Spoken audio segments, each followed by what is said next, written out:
ദേവീ ശരണം അമ്മേ, കാണാവുന്നൊരു ലോകവും മിഴികളാൽ കാണാതെ പോകുന്നതാം നാനാലോക സഹസ്രവും തവ മടിത്തട്ടാണു ലോകാംബികേ.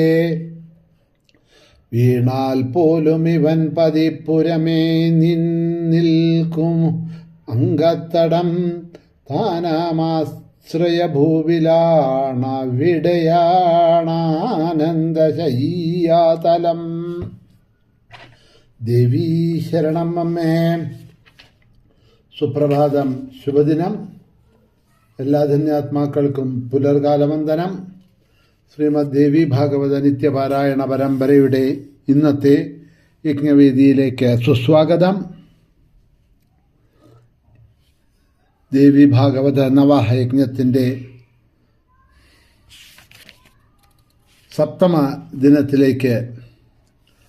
സപ്തമദിന പാരായണ പ്രഭാഷണങ്ങളുടെ ഭാഗങ്ങളിലേക്ക് എല്ലാ സജ്ജനങ്ങൾക്കും സുസ്വാഗതം.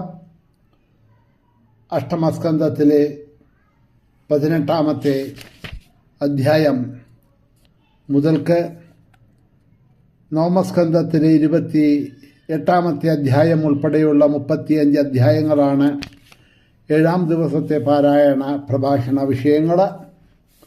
നമുക്ക് 18ാമത്തെ അധ്യായം മുതൽ തുടങ്ങാം. രാഹുമണ്ഡല വൃത്തങ്ങളാണ് ഇവിടെ അവലോകനം ചെയ്തുകൊണ്ടുപോകുന്നത്. നാരായണ ഋഷി നാരദർക്ക് ഉപദേശിക്കുന്നതായിട്ടുള്ള ഭാഗങ്ങൾ. അധസ്താൽ സവിദുഹു പ്രോക്തം അയുധം രാഹുമണ്ഡലം നക്ഷത്രവച്ചരതി ച സൈംഹികേയോ അതദർഹണ. സൂര്യന് 10,000 യോജന കീഴ്ഭാഗത്തായിട്ട് രാഹുമണ്ഡലം സ്ഥിതി ചെയ്യണു. സിംഹികയുടെ പുത്രിയാണ് രാഹു. ആരാ ഈ സിംഹിക? ഹിരണ്യാക്ഷൻ ഹിരണ്യകശിപുവിൻ്റെ സഹോദരിയാണ്.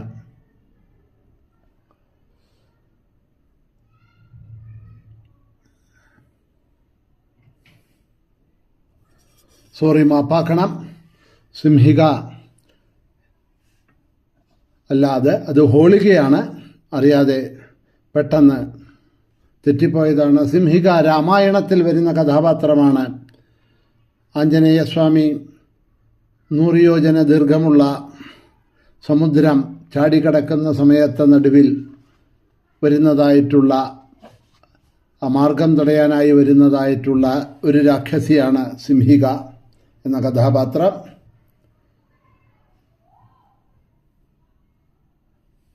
സൂര്യന് 10,000 യോജന കിഴക്ക് ഭാഗത്തായി രാഹുമണ്ഡലം സ്ഥിതി ചെയ്യുന്നു. സിംഹികയുടെ പുത്രനാണ് ഈ രാഹു എന്ന് പറയുന്നത്. യോഗ്യത ഇല്ല എങ്കിലും അവൻ നക്ഷത്രത്തെ പോലെ സഞ്ചരിക്കുകയും ചെയ്യണു. സൂര്യചന്ദ്രന്മാരെ ഉപദ്രവിക്കുന്നവനാണെങ്കിലും ഭഗവാൻ വിഷ്ണുവിൻ്റെ അനുഗ്രഹത്താൽ ഇവൻ, അതായത് ഈ രാഹു, നക്ഷത്രത്വവും അമരത്വവും നേടി എന്നാണ് പറയുന്നത്. പാലാഴിമദന സമയത്ത് അമൃതം ഭഗവാൻ ദേവന്മാർക്ക് വിളമ്പിക്കൊടുത്തുകൊണ്ടിരിക്കുന്ന സമയത്ത് അസുരഭാഗത്ത് നിന്നും വന്ന സൂര്യചന്ദ്രന്മാരുടെ നടുവിൽ ഇവൻ ഒളിച്ചിരുന്നു എന്നൊക്കെ പറയുന്നുണ്ട്. സ്വർഭാനു എന്നായിരുന്നു ആസുരൻ്റെ പേര്. കൈ നീട്ടി ഭഗവാന്റെ അടുത്ത് നിന്നും അമൃതം കിട്ടി, അമൃതം കഴിച്ചു. പക്ഷേ അത് തൊണ്ട വരെ എത്തിയുള്ളൂ. അപ്പോഴേക്കും ദേവന്മാരിൽ സൂര്യചന്ദ്രന്മാരിൽ നിന്നും ഇവൻ അസുരനാണ് എന്ന് മനസ്സിലാക്കിയ മോഹിനി വേഷം ധരിച്ച ഭഗവാൻ തൻ്റെ ചക്രം കൊണ്ട് അവൻ്റെ കഴുത്ത് വെട്ടണു. അമൃതം സേവിച്ചത് കാരണം കൊണ്ട് കഴുത്ത് വരെയുള്ള ഭാഗങ്ങൾ, അതായത് തല, ചൈതന്യമുള്ളതായി തീർന്നു.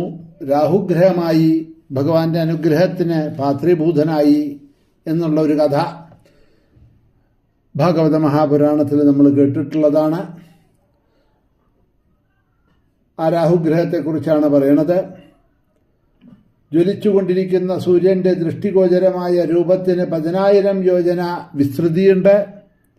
അതിനെ മറയ്ക്കുന്ന മഹാ അസുരനാണ് ഇവൻ എന്ന് ആണ് പറയണത്. 12,000 യോജന ഇവന് വിസ്താരം ഉണ്ടെന്നാണ് പറയണത്. ചന്ദ്രനെയും മറയ്ക്കുന്ന ഈ ഗ്രഹത്തിന് 13,000 യോജന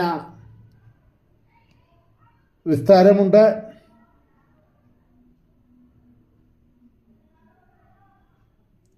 അപ്പോൾ 10,000 യോജന വിസ്താരമുള്ള സൂര്യനെയും 12,000 യോജന വിസ്താരമുള്ള സോമനെയും ചന്ദ്രനെയും അവന് മറയ്ക്കാൻ കഴിയും. കാരണം ഇവന് 13,000 യോജന വിസ്താരമുണ്ടെന്നാണ് പറയണത്. അതാണ് അവൻ സൂര്യനെയും ചന്ദ്രനെയും ഒക്കെ വിഴുങ്ങണു എന്ന് പറയണത്. എന്തായാലും വൈരമുള്ളത് കൊണ്ട് ഗ്രഹണ ദിവസത്ത് സൂര്യചന്ദ്രന്മാരെ അവൻ വിഴുങ്ങുന്നുണ്ട്.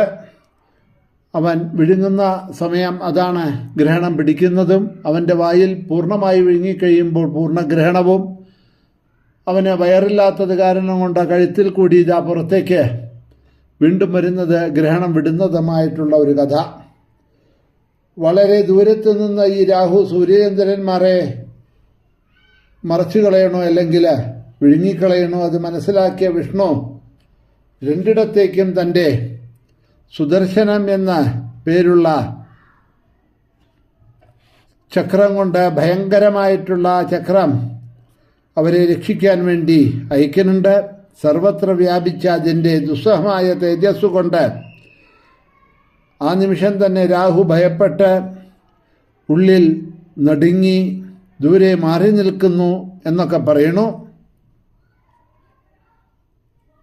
ഉപരാഗം അഥവാ ഗ്രഹണം എന്ന് ലോകത്ത് പറഞ്ഞു വരുന്നത് എന്നുള്ളത് ഇതിനെ തന്നെയാണ്. ഈ രാഹുമണ്ഡലത്തിന് കീഴായിക്കൊണ്ട് പരമപാവനങ്ങളായിട്ടുള്ള ലോകങ്ങളുണ്ട് എന്ന് പറയപ്പെടുന്നു.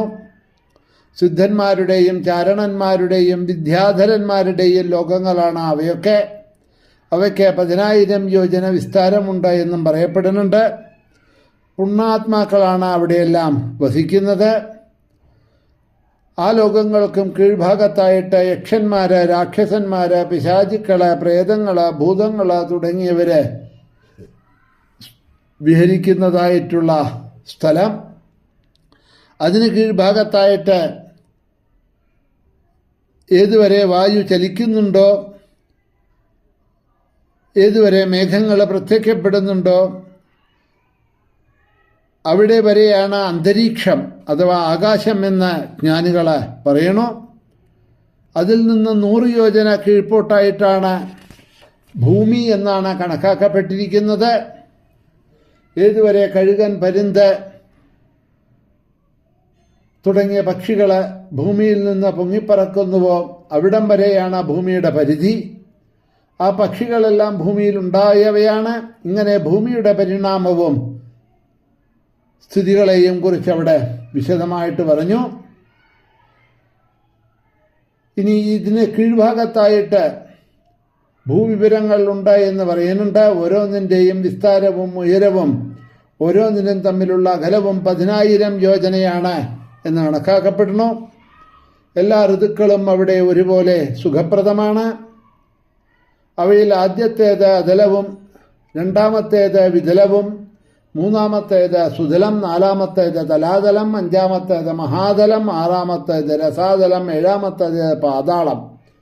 ഈ 7 ലോകങ്ങളെയാണ് അധോലോകങ്ങൾ, ഭൂമിക്കടിയിലുള്ള അധോലോകങ്ങൾ